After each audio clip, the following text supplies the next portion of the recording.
everyone, and welcome to Talkin Fight with me, Holly Donovan. Happy Friday. I hope you're enjoying your run up to Christmas. There is one more big fight night for you just before everyone disappears for the holidays, and that is going to be on Sky Sports 1 tomorrow night, and it is going to be in Bournemouth. Can't speak. In Bournemouth. It's a boxer night. Now, there aren't world titles, but it's still going to be a great night full of a really good card. So I'm going to go through that today.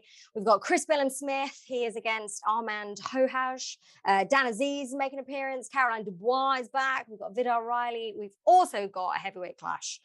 So packed night. It will still be really fun. So let's go from the top. So first up, we've got Chris Billam-Smith. This is a cruiserweight fight. Now, Chris Billam-Smith is the current European and Commonwealth cruiserweight champion. He is 32. He has had 16 wins and 1 loss. 11 of his wins have come by way of knockout. Let's deal with his loss first. So he lost to Richard Riakfors, a fellow British cruiserweight. That was back in 2019, and it was actually a split decision. If anyone has actually seen Riakfors, though, he is an incredible fighter. I saw him live, and he is unbelievably powerful. I can understand the loss. However, I still think that Chris Billam-Smith is, without a doubt, a world title contender.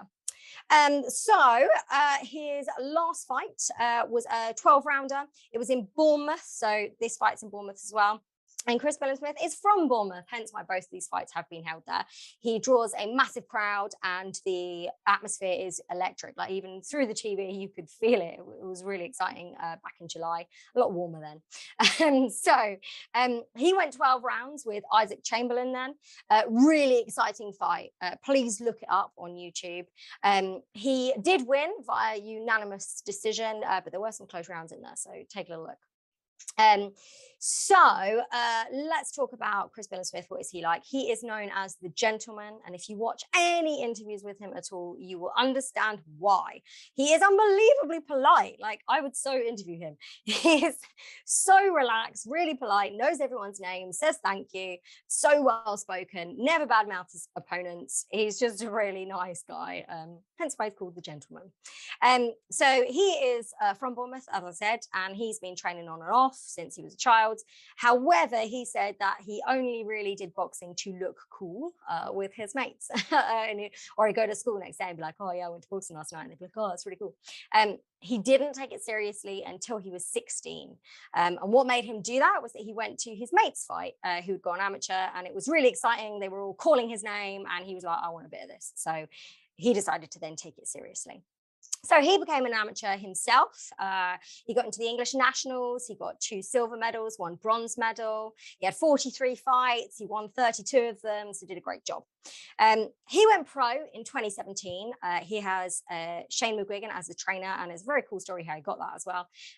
He looked up to George Groves very much so, and he went to that gym and he did some sparring with him, and he was really impressive. And that is how he ended up with the same trainer. Shane then took him on. Now, Shane and Chris are good mates. They're both similar ages, and they've clearly got a really lovely relationship, which is really nice. Let's talk about his style. So if you look at any of the fights Chris has had, he is very, very technical as a boxer. He's got a great boxing brain.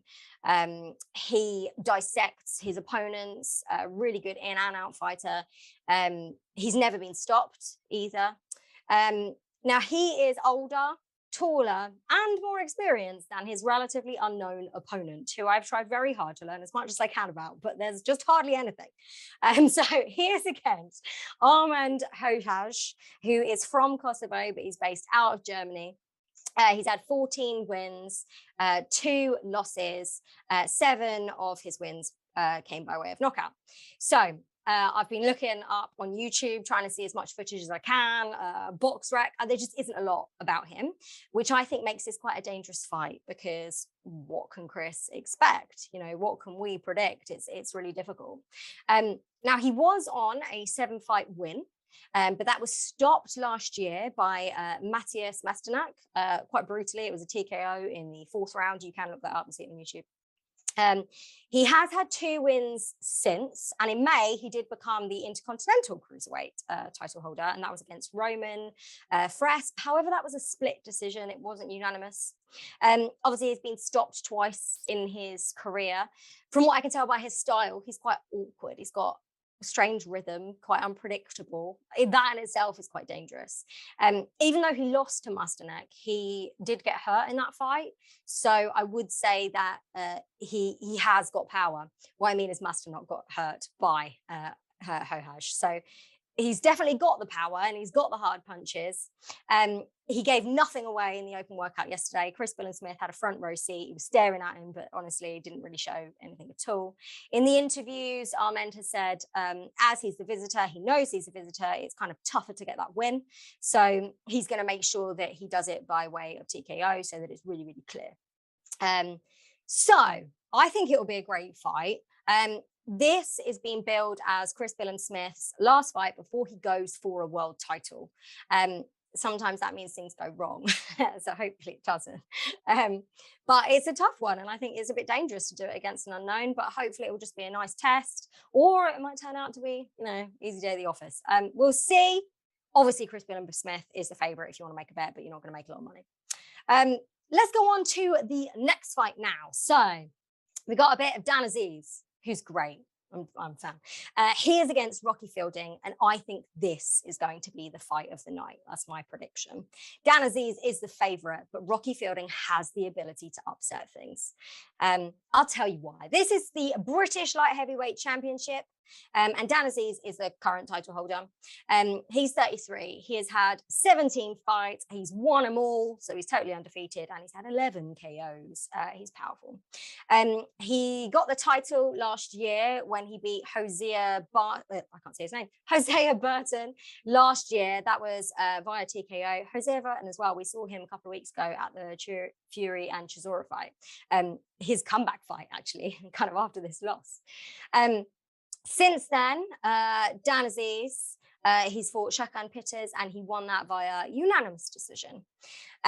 He actually has all of the British Boxing Board titles, or he had them and he held them. So he's working his way up without a doubt. Quite a cool story. He came very late to this again.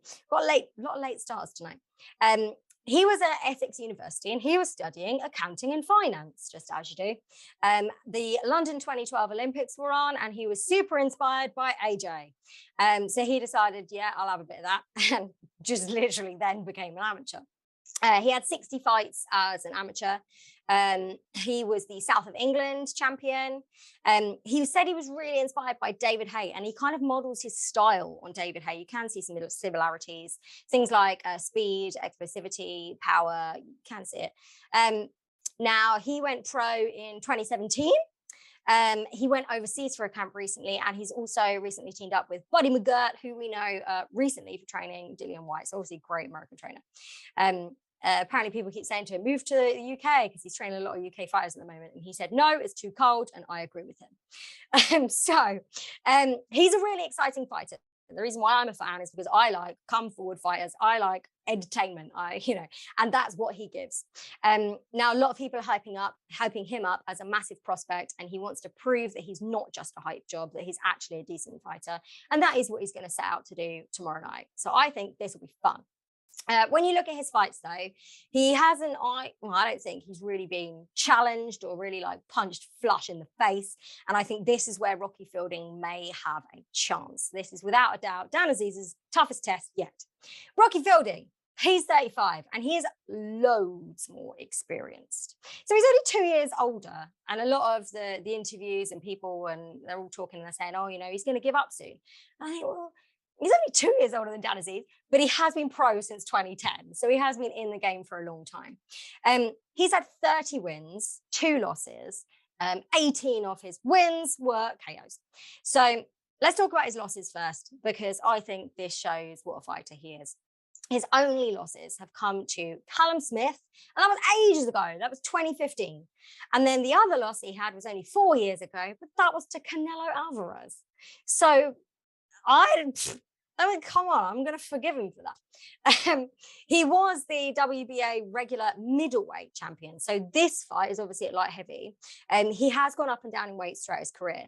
So in 2018, he held that title. He's also held the Commonwealth middleweight and the British British light heavyweight title as well. So he had quite a small amateur career. As I said, went pro in 2010. He began as a light heavy. He had 3 fights at light heavy. Then he went down to super middle for the prize fighter series. And then he went back up to light heavyweight now.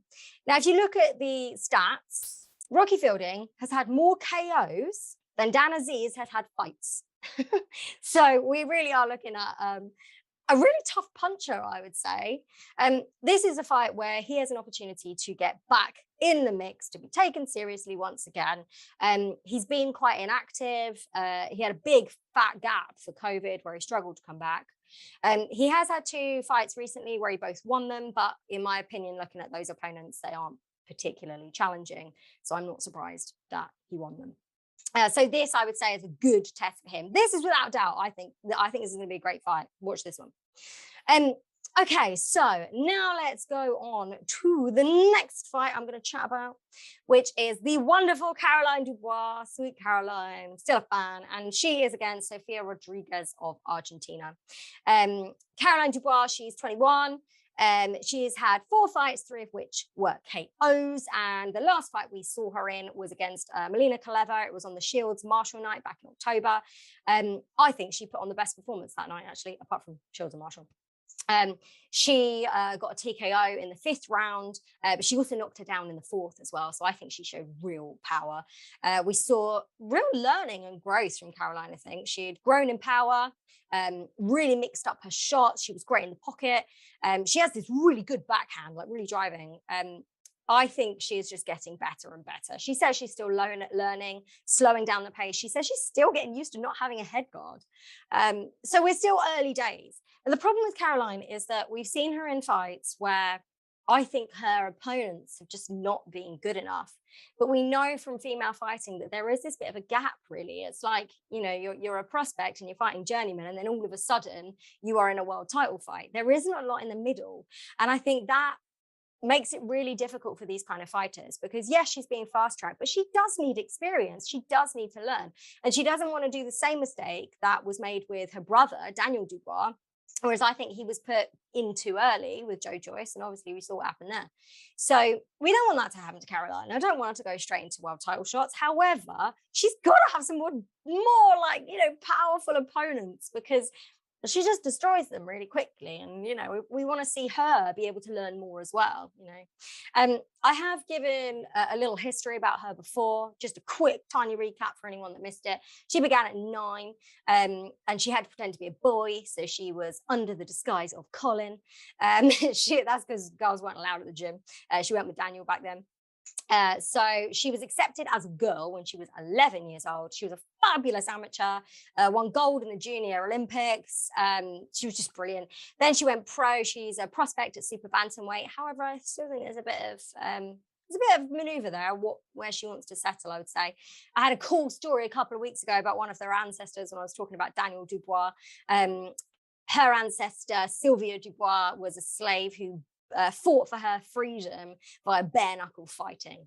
And if that isn't some sort of amazing inspiration for a female fighter, then I really do not know what is. So it's in their blood, and I think that's amazing that Caroline has that. She also said in the workout yesterday that there is news coming of her brother Daniel. So we saw him 2 weeks ago in the Fury Chisora night have a great win in the 4th round. However, he suffered an injury to his knee. He got whisked off after the fight straight away. And she says there is news coming soon as to his injury and his recovery and what's going on next. Oh, right. So who is she fighting? It's a journeywoman. Sofia Rodriguez. She's had 5 wins. She's had 7 losses. She's never been stopped, though. So let's see if Caroline Dubois can stop her. Sophia is coming off 2 losses. She lost by mixed decision, actually. So, however, before that, the last 2 losses were both unanimous. So I think that'll be a fun fight. I always love to watch prospects grow. I'm always a fan of Caroline. So let's see what she can do next. Now let's go on to the next fight I'm going to talk about. We've got Vidal Riley. He's 25 and he is against Armend Xhoxhaj from Belgium, who is 30. Now let's talk about Vidal Riley. So he has had 7 fights. He is undefeated and 4 of his wins have come by way of knockout. So, right, get this. I think this is ridiculous. His last fight was on the 12th of November. So yeah, like a month and a bit ago, which is mental. He won it so easily though. It was a TKO of an unbeaten prospect. He was called Ross McGuigan and he went down in the 3rd round. So, you know, he's powerful. He's looking for his next fight. Obviously, that was too easy.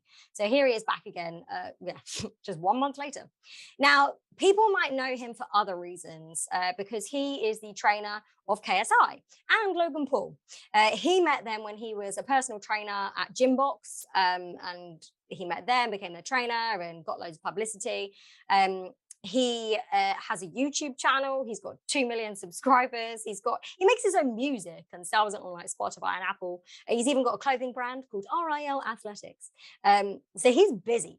However, he has been boxing for ages. He's from Hackney. He's been boxing since he was 6 and he's trained by his dad. I always love that kind of relationship. He had a great amateur career as well. So he went to the nationals 8 times. He got European silver. He also went to the 2014 Youth Olympics. He had 41 wins as an amateur, only 8 losses and 19 KOs. So he's decent, you know, ignore the other stuff. He went pro in 2018 and he got signed by Mayweather Productions. And this was because he went to the KSI fight, obviously, because he was training KSI, the one against Logan Paul. And he did a bit of sparring when he was there and he really impressed. So that is why Mayweather Productions signed him and da-da, here he is now. He is a cruiserweight, so into this lovely stacked division with Chris Billam-Smith as well. He wants to be a world champion at the age of 28. He's 25 right now, so 3 years, mate. Let's see how you go. But great job so far. He is definitely against a journeyman though, so he's 100% going to win this. If you want to make a bet and win nothing, here you go. So his journeyman, Armend Xhoxhaj, he's had 7 wins and 5 losses. He has been knocked out once as well. He's had no KO wins. He was stopped in his last fight in the 4th round. That was in September. All 3 fights previous to that were all unanimous losses. So I'm going to make a pretty easy bet here that Vidal Riley is going to win this one. All right, so now let's move on to the last fight that I'm going to preview. This is a heavyweight clash. I'm glad there's a heavyweight clash. You always got to have a heavyweight on a fight night. I like them. Now this has the ability to be a great fight because it's one of the best matchups I've seen in ages. Now, they are both really similar ages, similar sizes, heights. They both have the same amount of wins. Like this is great. This is perfect. They're both prospects, and this is kind of a must-win fight for both of them, really. So let's go first. We've got Steve Robinson. Now, he is 32 from Newcastle. He has had 5 wins. There is 1 loss and there are 3 KOs. Now, he is known as Drago because he looks a bit like Ivan Drago from the Rocky films. That's just a little side note for you. Okay. So because of his loss, he is promising a knockout. He is on an absolute mission. This is a comeback fight for him. Now, his loss was against Shane Gill. That was back in February, and that is on points. However, he's like, oh, I don't want to have easy fights. I don't want any more journeymen. No, I'm progressing with my career, please. I'm not going backwards. Hence, why he's got this opponent, Nick Campbell, who I'll talk about in a minute. What's quite cool about this is he began boxing only 7 years ago when he was 25. And that is because he was a footballer. He was actually playing in Hong Kong. He was a professional. He snapped his ankle ligaments and was told he could never play again. He took a year out. He gained a ton of weight and then eventually decided to go to a boxing gym purely to get fit again. When he went to the boxing gym, he was like, oh, I'm quite good at this. So he had an amateur career, but obviously it was pretty short. He did get into the England squad, but he was like, no, I'm going to go pro. So he went pro in 2019. Now, if you look at his work, you watch his fights on YouTube, I would say he's pretty well known for like massive hooks, He works well both on the front foot and the back foot. I would say a good fighter. Cool little fact for you. I love these cool little facts. So he's covered in Disney tattoos. He's got Little Mermaid, Lion King, like he's literally covered in them. You'll see him tomorrow night. And he did a Lion King ring walk. So he had the theme tune playing. I think that's quite a cool ring walk. But this is a fantastic matchup. His last fight was a win. It was a points win. But it was only a 4-round fight. So this is a little step up. Can he keep going on this trajectory? Can he get his career back on track, really? However, he's against Nick Campbell, who's 33, who has had only 5 fights, so 1 fewer, but they are all wins, and they are all wins via TKO. So he's the favorite. You can see why. He's super powerful. He's unbeaten, obviously. He's from Scotland. He's the current Scottish heavyweight champion. He wants to be the first Scottish heavyweight champion of the world. Now, another similarity between these two guys, he also came to boxing late because he had a different sporting career. He was a rugby player. He was a rugby player from 9 years old, and he played for the Glasgow Warriors, which is why now he has the nickname Glasgow Warrior for his boxing career. Then he went on to represent Scotland for 8 years as a rugby player. Now, when his contract ended, he decided to do something different, and he decided to go into boxing. It wasn't totally random. His grandfather was a pro boxer, and he also had done boxing, in and out as a child. So he said that there are similarities between rugby and boxing. There are, I guess it's violent. He said that he really liked the physical aspect of it and the strength. He said that the rugby has taught him fantastic discipline, and that's something that he takes forward into his boxing career, and he's doing a damn good job. He sparred the GB boys for a bit, but then he decided to go pro. That was in March 2021, so pro for a short amount of time. He's mates with AJ. You can see photos of him online, Instagram, things like that. He's sparred Bacoli as well, so he's had some great experience in his camp. For this, he's had a 20-week camp. So he's taken Steve Robinson really, really seriously. When you watch his work, I'd say he's really heavy-handed, a lot of stiff shots. But yeah, I think these two guys have so many things in common. I think this is such a good matchup. And you really need that, I think, for a heavyweight clash. So that is 5 fights for you, ready for tomorrow night. I hope you enjoy it. Starts at 6 p.m. That is on Sky Sports. Boxer night. Tune in, see, enjoy. I probably will see you before Christmas. What I'm going to try and do is have some lovely interviews for you with some fabulous female boxers. But I hope you have a great night tomorrow and a lovely weekend, and I will see you very soon.